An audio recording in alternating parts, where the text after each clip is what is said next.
بسم اللہ الرحمن الرحیم۔ عزیز طلبہ و طالبات، السلام علیکم ورحمۃ اللہ وبرکاتہ۔ اسلامیات لازمی کے لیکچر میں آپ سب کو خوش آمدید کہتا ہوں۔ آج ہمارا عنوان جس کے متعلق ہم بات کرنے جا رہے ہیں وہ ہے زکوٰۃ کا مفہوم اور اس کی اہمیت۔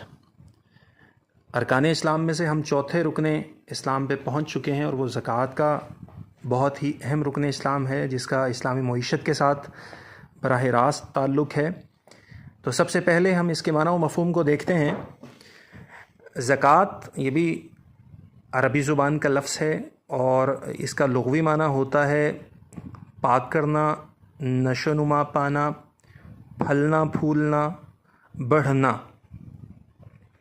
جبکہ دین اسلام کی اصطلاح میں زکوٰۃ سے مراد ایک مالی عبادت ہے جو ہر صاحب نصاب مسلمان پر اپنے مال میں سے 1 سال گزرنے کے بعد خاص شرح کے مطابق مستحق افراد میں تقسیم کرنا فرض ہے۔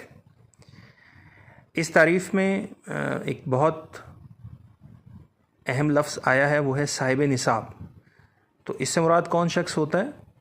صاحب نصاب سے مراد وہ خاص شخص ہوتا ہے جس کے پاس سونا چاندی اور مال و جائیداد کی وہ مقررہ مقدار موجود ہو جو شرعی طور پر اگر کسی کی ملکیت میں ہو اور 1 سال تک رہے تو اس مال میں سے زکوٰۃ ادا کرنا فرض ہو جاتی ہے۔ ایسے شخص کو صاحب نصاب کہتے ہیں جو اس مقدار کا حامل ہو۔ اس کے بعد ہمارا نیکسٹ پوائنٹ ہے زکوٰۃ کی فرضیت۔ تو ذہن میں رہے کہ زکوٰۃ ابتدائی طور پر 2 ہجری میں فرض کی گئی، لیکن اس کی تقسیم کے متعلق جو تفصیلی احکامات نازل ہوئے وہ فتح مکہ کے بعد سن 9 ہجری میں جب سورہ توبہ نازل ہوئی، اس وقت اس کے متعلق تفصیلی احکامات نازل کیے گئے۔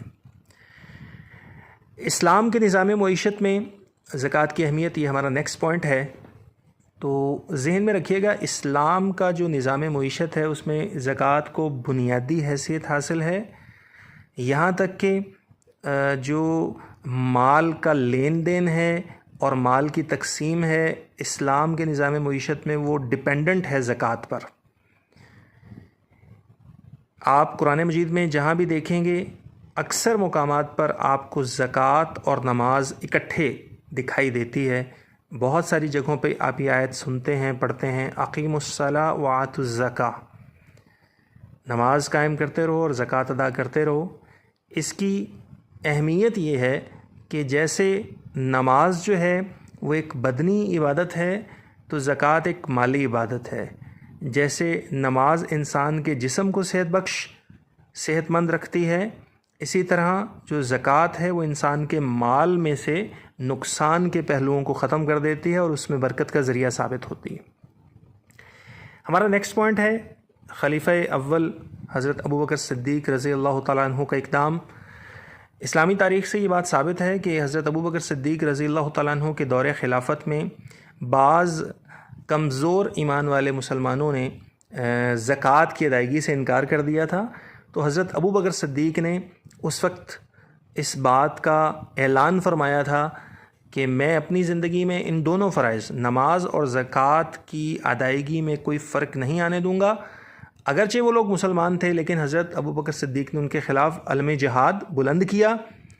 بہت سارے ایسے صحابہ بھی تھے جنہوں نے اس وقت مشورہ دیا کہ یہ تو مسلمان ہیں، تو آپ نے فرمایا کہ جو شخص زکوٰۃ ادا نہیں کرتا اس کے ایمان کے متعلق جو ہے وہ کچھ بھی یقینی طور پہ نہیں کہا جا سکتا، چنانچہ ان کے خلاف جہاد کرنے کا اعلان کیا حضرت ابوبکر صدیق رضی اللہ تعالیٰ عنہ نے۔ قرآن و حدیث میں زکوٰۃ کی اہمیت کیا ہے؟ تو قرآن مجید میں بہت ساری صورتیں ہیں جن میں اللہ تعالیٰ نے زکوٰۃ کی اہمیت کے متعلق ارشاد فرمایا ہے۔